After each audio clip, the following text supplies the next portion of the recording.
नमस्कार, मी माधुरी वैद्य. महाराष्ट्रातल्या जिल्हा परिषदा आणि पंचायत समिती यांचे निकाल काल आपण सर्वांनीच पाहिले. उबाठाचा पुन्हा पुन्हा पुन्हा दारुण पराभव झाला आणि BJP हा नंबर 1चा पक्ष म्हणून आपल्या समोर पुन्हा पुन्हा पुन्हा आला. सध्याचं महायुतीचं सरकार हे राज्याला आवश्यक असणाऱ्या चांगल्या कामांच्या बाबतीत अतिशय जागरूक आहे आणि ती कामं करत आहेत यावर संजय राऊत आणि कंपनीचा अजिबात विश्वास नाही. पण महाराष्ट्राच्या जनतेचा मात्र महायुतीवर विश्वास आहे असंच या निवडणुकांच्या निकालांमधनं आपल्याला पाहायला मिळतं.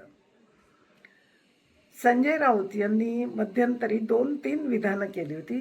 त्यातलं एक महत्त्वाचं विधान हे होतं की मुख्यमंत्र्यांना दावोस इथे जाऊन महाराष्ट्रातल्या उद्योजकांबरोबर MOU साईन करण्याची गरजच काय, ते इथेही होऊ शकतात महाराष्ट्रात. पण आता हे पुन्हा पुन्हा सांगण्याची काहीच आवश्यकता नाही की या उद्योजकांच्या उद्योगांमध्ये परदेशी गुंतवणूक होते आणि ती परदेशी गुंतवणूक करणाऱ्या कंपन्यांचे डेलिगेट्स हे जगभरातून दावोस इथे येतात आणि त्यामुळे तिथेच हे करार साईन होतात. आता संजय राऊत आणि इवन सुभाष देसाई या सगळ्यांनीच सुपे इथे झालेली मुख्यमंत्री, त्याचप्रमाणे उद्योगमंत्री, टोरल इंडिया या कंपनीचे संस्थापक यांची भाषणं ऐकायला हवी होती. आणि त्याही आधी दौऱ्याहून परतल्यावर उद्योगमंत्री उदय सामंत यांनी पत्रकारांना जे सांगितलं ते ऐकणं अतिशय महत्त्वाचं आहे या सर्व लोकांसाठी. भाषणामध्ये मुख्यमंत्र्यांनी सांगितलं की कशा प्रकारे 2016मध्ये मेक इन इंडिया या कार्यक्रमाच्या अंतर्गत भरत यांनी पहिल्यांदी 150 कोटीची परदेशी गुंतवणूक आणि टेक्नॉलॉजी महाराष्ट्रात आणली आणि 2018मध्ये तो प्रकल्प पूर्ण केला. 2025मध्ये 500 कोटीची गुंतवणूक आणली आणि तो करार 26मध्ये पूर्ण झाला असं म्हणायला हरकत नाही, म्हणजे फिजिकली, कारण प्रकल्प सुरू झाला.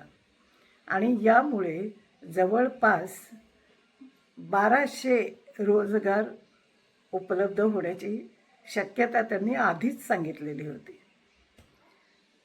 बरं, भरत गीते हे फक्त स्वतःपुरती गुंतवणूक करून थांबले नाही, तर त्यांनी दावोसमध्ये उद्योजकांना महाराष्ट्रात गुंतवणूक करण्यासंबंधीची सगळी माहिती दिली. कारण ते स्वतः टेक्निकली त्याचप्रमाणे फायनान्शियली साऊंड आहेत आणि महाराष्ट्राची गरज काय हे त्यांना अत्यंत चांगलेपणाने माहीत आहे.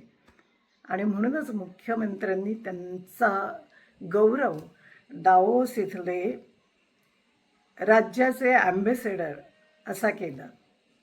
आता कोणत्याही उद्योजकासाठी ही फार अत्यंत महत्त्वाची कौतुकाची अशी थाप आहे. त्याआधी दौऱ्याहून परतल्यावर उदय सामंत यांनी वार्ताहरांनी एक प्रश्न विचारला तेव्हा उत्तर दिलं होतं.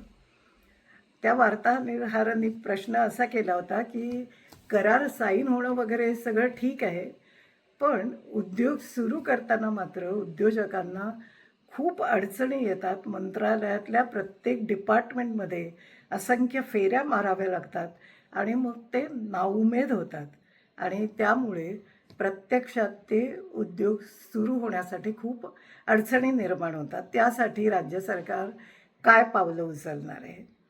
तेव्हा उद्योगमंत्री सामंत यांनी अतिशय सुंदरपणे त्यांना सांगितलं की आता राज्य सरकारने मैत्री नावाचं एक पोर्टल सुरू केलं आहे आणि त्यामुळे ज्या काय 30 NOCs लागतात त्या सर्व या पोर्टलमधून उद्योजकांना मिळतात. त्यासाठी प्रत्यक्ष मंत्रालयात जाण्याची गरज नाही. आणि 1 महिन्याच्या कालावधीमध्ये त्या जर मिळाल्या नाहीत तर उद्योग कमिशनर यांना ते अधिकार आहेत. आणि त्यामुळे मिलाप हे ॲप देखील त्यासाठी अत्यंत उपयुक्त असं ठरलेलं आहे.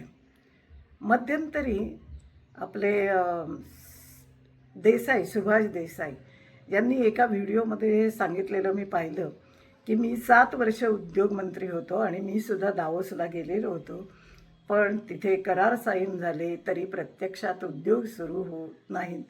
ते उद्योजक निघून जातात आणि त्यामुळे सरकारने याविषयीची काळजी घेणं आवश्यक आहे, त्याचा फॉलोअप घेतला पाहिजे वगैरे वगैरे.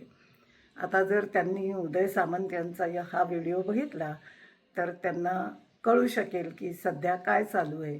आणि समजा त्यामध्ये सरकारकडून काही चूक होत असेल तरी ते विरोधी पक्षातले एक नेते म्हणून त्यांनी सरकारच्या निदर्शनाला आणून दिलं आणि त्याप्रमाणे जर त्यामध्ये काही उपयुक्त अशी कार्यवाही झाली तर ते उद्योजकांसाठी चांगलंच होईल. आणि त्याशिवाय देसाई यांचं जे मत आहे ते सरकारने जाणून घेऊन त्यावर आपली जी काय कार्यवाही करायची होती ती केल्यामुळे अर्थातच त्याचं समाधानसुद्धा सुभाष देसाई यांना मिळू शकेल.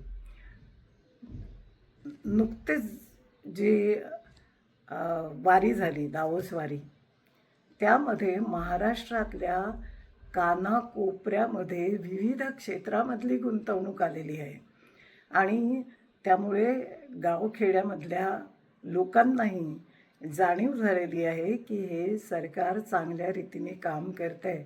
आणि म्हणूनच फक्त शहरांमध्ये झालेली प्रगती म्हणजे तुमचा अटल सेतू किंवा समुद्री वाहतूक, न्यू बॉम्बे एअरपोर्ट, त्याच्याजवळची जी इंटरनॅशनली वेल रेकग्नाइज्ड युनिव्हर्सिटीज एज्युकेशनल त्या तिथे येणार आहेत त्यासंबंधी, किंवा समृद्धी मार्ग, असं फक्त शहरामधनं होत नाही आहे तर गावामध्ये सुद्धा अशीच प्रगती होणार आहे असा विश्वास जनतेला वाटतो आहे. आणि म्हणूनच या स्थानिक स्वराज्य संस्थांच्या निवडणुकांमध्ये सुद्धा सरकारला भरघोस असं यश मिळालेलं आहे.